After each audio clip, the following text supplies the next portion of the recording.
Sometimes people come to me and say, I want to start a company. And I say, why?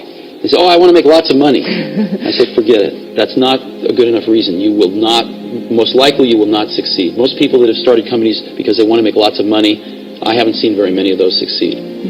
The ones that succeed are people that come, sometimes they don't even want to start a company, they just have an idea that they want to get out, express out into the world.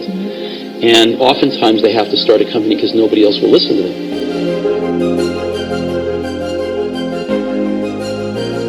The most important thing, though, I think, is that if you're going to start something new, you have to feel passionate about it, because it's really hard. It's so hard to start a company. You have to work so hard that if you're not passionate about it, you'll give up. And most of the difference between people that succeed and people that don't is the people that don't give up. They give up sooner than the people that succeed. And you have to be passionate about it because it's so difficult. People say you have to have a lot of passion for what you're doing, and it's totally true. And the reason is because it's so hard that if you don't, any rational person would give up. It's really hard, and you have to do it over a sustained period of time. So if you don't love it, if you're not having fun doing it and you don't really love it, you're going to give up. And that's what happens to most people, actually. If you really look at the ones that ended up being successful, unquote, in the eyes of society, and the ones that didn't, oftentimes it's the ones that are successful loved what they did so they could persevere when it got really tough. And the ones that didn't love it quit because they're sane, right? Who would want to put up with this stuff if you don't love it? So it's a lot of hard work, and it's a lot of worrying constantly.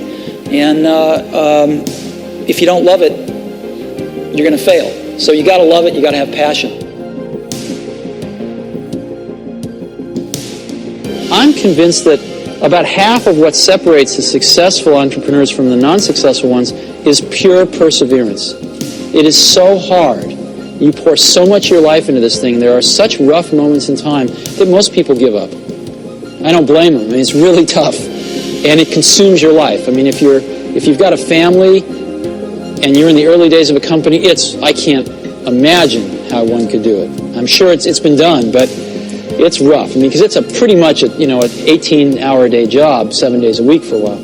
So unless you have a lot of passion about this, you're going to not survive. You're going to give it up. So you got to have an idea or a problem or a wrong that you want to right that you're passionate about. Otherwise, you're not going to have the perseverance to stick it through. We went through that stage in Apple where we went out and we thought, oh, we're going to be a big company, let's hire professional management. We went out and hired a bunch of professional management. It didn't work at all. Most of them were bozos. They knew how to manage, but they didn't know how to do anything. And so if you're a great person, why do you want to work for somebody that you can't learn anything from? And you know what's interesting? You know who the best managers are? They're the great individual contributors who never, ever want to be a manager, but decide they have to be a manager because no one else is going to be able to do as good a job as them. The greatest people are self-managing. They don't need to be managed. Once they know what to do, they'll go figure out how to do it. They don't need to be managed at all. What they need is a common vision, and that's what leadership is. What leadership is having a vision, being able to articulate that so the people around you can understand it, and getting a consensus on a common vision. We wanted people that were insanely great at what they did, but we're not necessarily those seasoned professionals, but who had at the tips of their fingers and in their passion the latest understanding of where technology was and what we could do with that technology, and who wanted to bring that to lots of people. So the neatest thing that happens is when you get a core group of 10 great people, it becomes self-policing as to who they let into that group. So I consider the most important job of someone like myself is recruiting. My model of business is the Beatles. They were four very talented guys who kept each other's kind of negative tendencies in check. They balanced each other, and the sum was greater than the total was greater than the sum of the parts. And that's how I see business. Great things in business are never done by one person. They're done by a team of people, and we've got that here at Pixar, and we've got that at Apple as well. And so that's what lets me do this. Well, you know, with the Beatles, when they were together, they did truly brilliant, innovative work. And when they split up, they did good work, but it was never the same. And I see business that way too. It's really always a team. You have to have an extraordinary team because these are you're trying to climb a mountain with a whole party of people. A lot of stuff to bring up the mountain. So one person can't do it. Everybody working at a company wants to do something great. Mm-hmm. They want to be excited about what they're working on. Mm-hmm. And they want to be recognized for it if they do a really great job.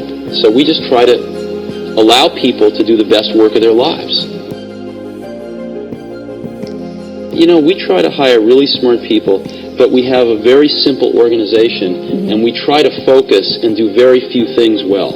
And focusing's hard because focusing doesn't mean saying yes, it means saying no.